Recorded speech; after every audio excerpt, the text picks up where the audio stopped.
अस्सलाम वालेकुम स्टूडेंट्स, मैं हूं ज़फ़र रफ़ी, आपका टीचर केमिस्ट्री का। और हम डिस्कस कर रहे हैं 10th class chemistry federal board topic. जो हमारे पास आज का चैप्टर है 13 है, उसका है बायोकेमिस्ट्री का टॉपिक है हमारे पास टाइप्स ऑफ विटामिन। तो बेसिकली हमारे पास अगर देखें विटामिन के अकॉर्डिंग तो दो टाइप्स बेसिकली हम कैटेगराइज करते हैं।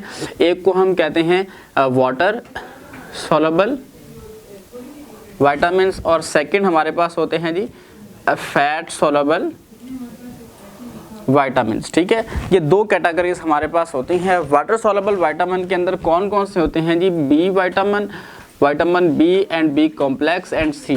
विटामिन बी जो है it is a group of vitamin, ये डिफरेंट विटामिन का ग्रुप है, कॉम्प्लेक्स इसे कहते हैं। और फैट सॉल्युबल विटामिन के अंदर ए, डी, ई एंड के, ये चार विटामिन हमारे पास आते हैं जी फैट सॉल्युबल विटामिन के अंदर। तो ये दो हमारे पास बेसिकली कैटेगरीज हैं। और अब हम देखते हैं हर एक विटामिन के सोर्सेज क्या है और उसके यूजेस क्या है, उसकी डेफिशिएंसी डिजीज़ क्या है, उसका रोल क्या है, हर एक को अलग अलग से हम देख लेते हैं। ठीक है, फर्स्ट ऑफ ऑल आपको मेन चीज़ बताना चाहूँगा कि वाटर सॉल्युबल विटामिन अगर हम एक्सेस यूज़ कर लें विटामिन बी एंड सी तो ये हमारे लिए फैटल नहीं होते, मुहलक नहीं होते, ख़तरनाक नहीं होते। बिकॉज अगर एक्सेस कंसनट्रेशन जो हमारी बॉडी में अगर मौजूद हो जाए, आ जाए, तो वो एक्सक्रीट हो जाती है ड्यूरिंग यूरिनेशन और other excrete, because these are water soluble. और अगर फैट सॉल्युबल विटामिन की बॉडी में अकोमोलेशन हो जाए तो they can damage in body, हमारी बॉडी में डैमेज करते हैं।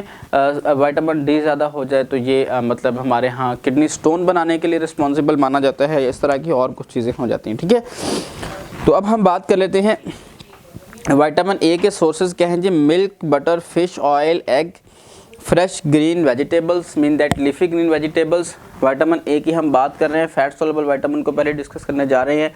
ये सबसे ज़्यादा ज़रूरी होता है आपकी आई साइट के लिए। ये एक प्रोटीन के साथ मिल के बनाता है रोडोप्सिन। ठीक है, ऑप्सिन प्रोटीन है, उसको बनाने के लिए रिस्पॉन्सिबल है।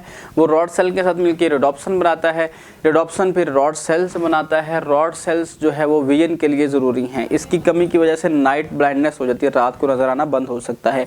विटामिन डी जो है इसके सोर्सेज हैं मिल्क है, और milk is a best source of vitamin D. इसके बाद सनलाइट जो है, सूरज की रोशनी में कोलेस्ट्रॉल की मदद से ये विटामिन डी बनता है।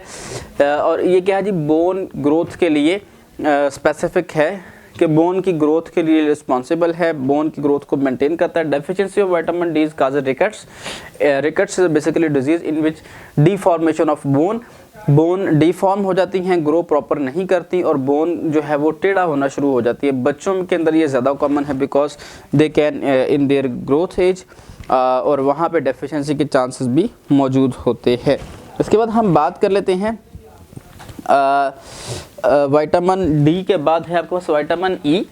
विटामिन ई जो है इसके भी sources sometime leafy green vegetables हैं, होल मील है, ब्रेड है, राइस है, एग है वगैरह वगैरह। एग यॉक होता है बेसिकली इसका सोर्स, और ये बेसिकली फैट के अंदर या ऑयल के अंदर भी पाया जाता है। एग्जैक्टली एंटीऑक्सीडेंट है, ऑक्सीडेशन से प्रिवेंट करता है।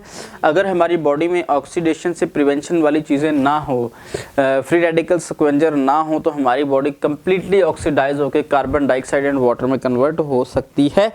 ठीक है, haemolysis of red blood cell sterility, और ये इसके लिए रिस्पॉन्सिबल है विटामिन ई। उसके बाद हम बात करते हैं विटामिन के।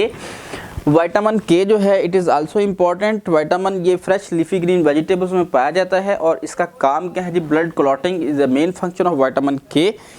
ठीक है, haemoglobin delayed, haemorrhage delayed blood clotting के लिए रिस्पॉन्सिबल है। छोटे बच्चे जब पैदा होते हैं, पैदा होने के साथ ही उन्हें विटामिन के का इंजेक्शन लगाया जाता है ताकि नेज़ल कैविटी, माउथ, कान और इस तरह की ओपनिंग जो है वहाँ से ब्लीडिंग ना हो जाए, ब्लड ना लॉस होना शुरू हो जाए, तो ये विटामिन के का इंजेक्शन लगाया जाता है। ठीक है, अगर ये नहीं लगाएं तो ब्लड क्लॉटिंग वो नहीं होती, मतलब कम होती है। उसके बाद हम बात कर लेते हैं विटामिन बी की। विटामिन बी जो है complex group of several vitamin है। Whole meal bread, rice, yeast, liver, soybean, fresh leafy green vegetable इसके सोर्सेज हैं। Energy production in cell, nerve, skin वगैरह के अंदर ये रिस्पॉन्सिबल होता है। विटामिन बी जो है ये आपके जॉइंट्स की रेगुलेशन के लिए भी काम करता है। और इसकी डेफिशिएंसी से आपको जॉइंट प्रॉब्लम इस तरह की और होती है। विटामिन सी जो है ये सिट्रस फ्रूट्स के अंदर मौजूद होता है, ठीक है, लाइक ऑरेंज, लेमन, ग्रेप्स वगैरह। तो विटामिन सी की जो डिजीज़ है उसे हम कहते हैं स्कर्वी। स्किन के ऊपर स्केल्स आना शुरू हो जाते हैं और स्किन जो है वो रैप्चर होना शुरू हो जाती है। विटामिन सी जो है बेसिकली स्किन हेल्थ के लिए ज़रूरी है। आपके जितनी ब्यूटी प्रोडक्ट्स होती है उसमें विटामिन सी डाला ज़रूर होता है, ठीक है। तो इसके बाद विटामिन सी की डेफिशिएंसी से डिजीज़ हो जाती है स्कर्वी। तो ये बचे आज का हमारा टॉपिक था। हम सेल्फ असेसमेंट एक्सरसाइज को देख लेते हैं। डिफाइन विटामिन्स, वो आप डेफिनेशन कर लेंगे। Is vitamin C soluble in fat और वाटर सॉल्युबल विटामिन है vitamin C. Give example of fat soluble vitamin. Fat soluble vitamin की ये एग्जांपल्स लिखी हुई हैं। तो आज के लेक्चर के लिए इतना ही। तो नेक्स्ट लेक्चर तक के लिए इजाज़त दीजिए और अपने कमेंट से अपनी राय से ज़रूर आगाह कीजिएगा। अल्लाह हाफ़िज़।